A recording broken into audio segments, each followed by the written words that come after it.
В минувшее воскресенье на живописном берегу реки Ухта в 10-й раз прошел национальный фестиваль «Сосногорье». За 10 лет он стал не только хорошей традицией, но и культурным брендом Сосногорского района и Республики Коми. Это в своей приветственной речи отметил исполняющий обязанности главы района Сергей Дегтяренко.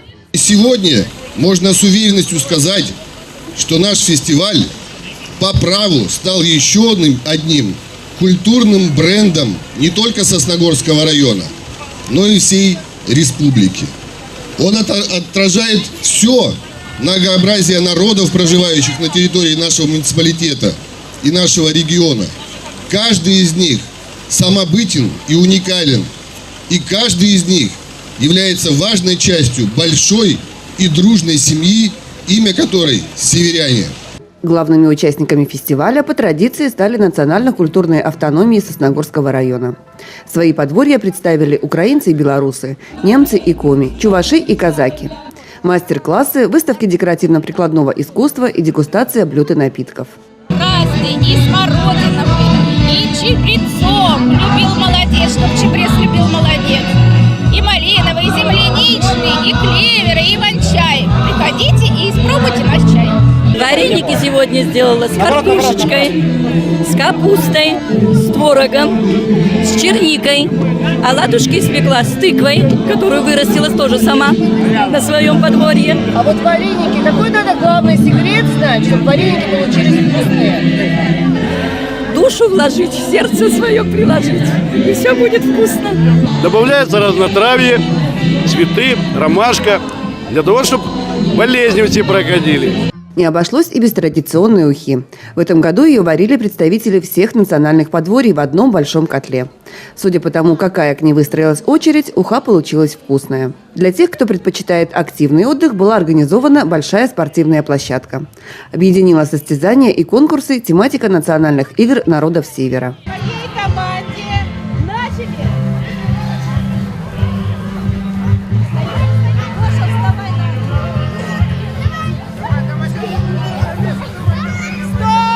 Проявить себя можно было и в творческих конкурсах.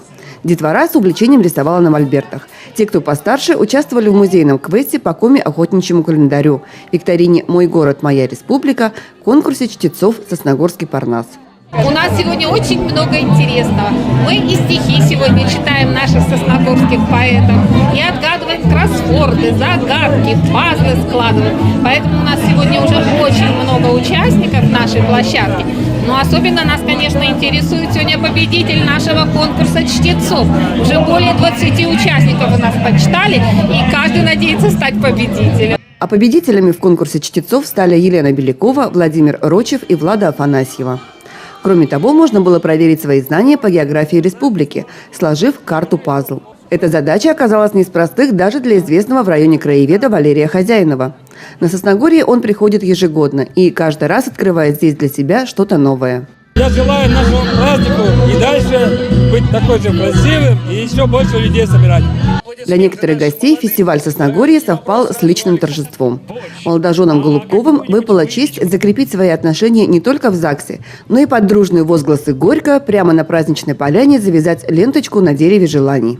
Я желаю, чтобы фестиваль также процветал, только набирал обороты и все так же продолжалось все весело, интересно. Люди приходили, радовались. Также, чтобы он сохранил свои традиции, то есть здесь и семейные традиции, это такой семейный праздник, даже больше, всей республики касается на самом деле. И мы знаем, что здесь будет и Шанька, это прям, это объединит народ однозначно. А семьи Мышко и Меркуловых вместе с Сосногорьем отметили десятилетие своей супружеской жизни. Чтобы они проходили так же хорошо, но все равно есть к чему стремиться, я думаю, чтобы все было ярче, красочнее, веселей, и чтобы больше народу, как всегда, было. Чтобы ваш фестиваль всегда радовал нас, мы всегда будем к вам приходить. Но чтобы фестиваль продолжался ежегодно, из года в год и развивался. Задорными песнями и танцами создавали праздничную атмосферу и участники концерта. На главную сцену фестиваля вышли самодеятельные артисты со всех уголков Сосногорского района, а также коллективы из других муниципалитетов Коми.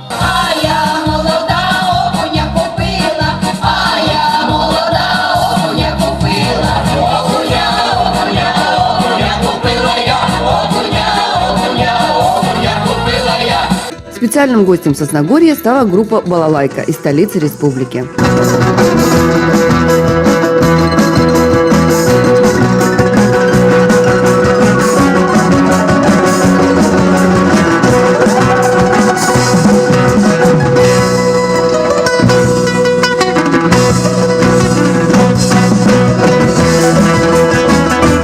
Сегодня вообще классный день. У нас полные штаны впечатлений.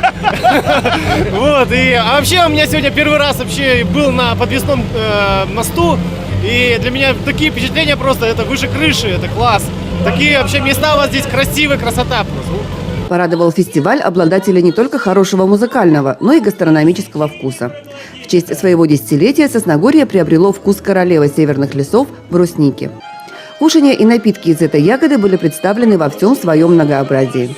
А увенчала праздничный стол самая большая в республике Коми шаньга. За 10 фестивальных лет шаньгу пекли по различным рецептам. Была она и с картошкой, и с капустой.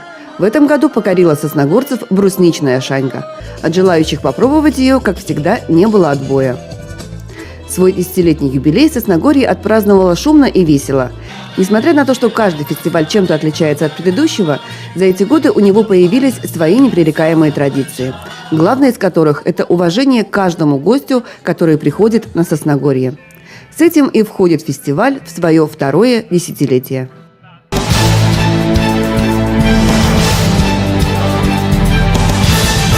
Сосногорский клуб здоровья хорошо известен в нашем городе. В нем занимаются особенные спортсмены. Те, у кого ограничены физические возможности, но интерес к спорту и воля к победе находятся на высоком уровне.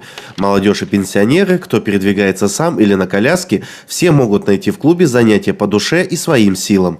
На минувшей неделе в клубе состоялось радостное событие. Спортсменам вручили новое оборудование и инвентарь. По оборудованию, полученному в рамках грантовой программы «Лукойла», на условиях софинансирования 210 тысяч нам выдал Лукойл, выделил 90 тысяч, добавил спорткомплекс «Химик». На этом мы купили оборудование для группы инвалидов, которым занимается Ларионов Сергей. И, в принципе, постарались исполнить все его заявки, что он просил. И я думаю, что им будет заниматься гораздо интереснее теперь, и они будут получать только удовольствие. Руководитель клуба Сергей Ларионов не понаслышке знает проблемы людей с ограниченными возможностями, поэтому он старается создать для членов клуба максимально комфортные условия для занятий. С этой целью он привлекает в клуб волонтеров, которые помогают не только проводить занятия. Дмитрий Журавков считает, что главное – помочь таким людям поверить в свои силы и раскрыться. Сложно, когда они не хотят ничего, зажаты очень сильно. Особо когда инвалиды сидят, они не знают людей, им очень сложно это, и их надо с ними разговаривать, помогать, чтобы они раскрылись, и будет легче.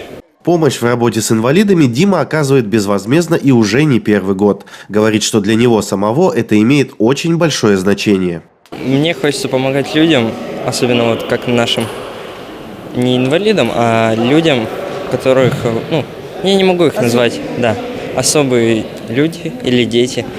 Потому что, если бы не мы, и бы никто не помогал, они бы остались одни, сидели бы дома. А как Сережа нам создал этот клуб и нас собирал волонтеров, и мы начинаем помогать им, играть с ними, тренироваться, чтобы у них развивались мышцы. А с новым инвентарем это будет делать еще лучше. Мячи для бочи, велотренажер, морской бильярд, дартс, гири и профессиональные столы для игры в теннис. После торжественной церемонии ребята сразу же опробовали новинки. Занятия в клубе здоровья приносят свои положительные результаты. Его участники становятся победителями не только республиканских, но и российских соревнований. И эти медали дорогого стоят. Кстати, заниматься инклюзивной физкультурой в Сосногорске могут не только взрослые, но и дети школьного возраста. Напомним, что весной этого года в рамках регионального проекта «Спорт без границ» в учебных заведениях города также появился специализированный инвентарь, с помощью которого учителя физкультуры могут привлекать к занятиям детей с инвалидностью. Например, с помощью звенящих мячей слабовидящие или невидящие ребята могут играть в футбол и волейбол. А чтобы такие занятия были увлекательными и полезными, для педагогов провели обучающий мастер-класс.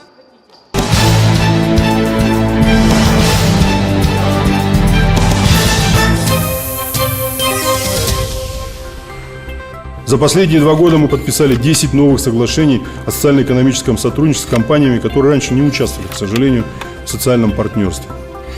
Это компания «Русал», МРСК «Северо-Запад», «Пауто Плюс», которые входят в группу компании «Реново». В целом с самой группой компании «Реново». Сыктывкар ТСЮ Групп, Транснефть, Роснефть и многие другие.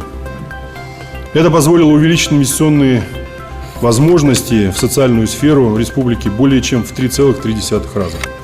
Надо особо отметить, что при этом вложения в природоохранную деятельность достигли более 12 миллиардов рублей. Я искренне благодарю наших партнеров за такое сотрудничество.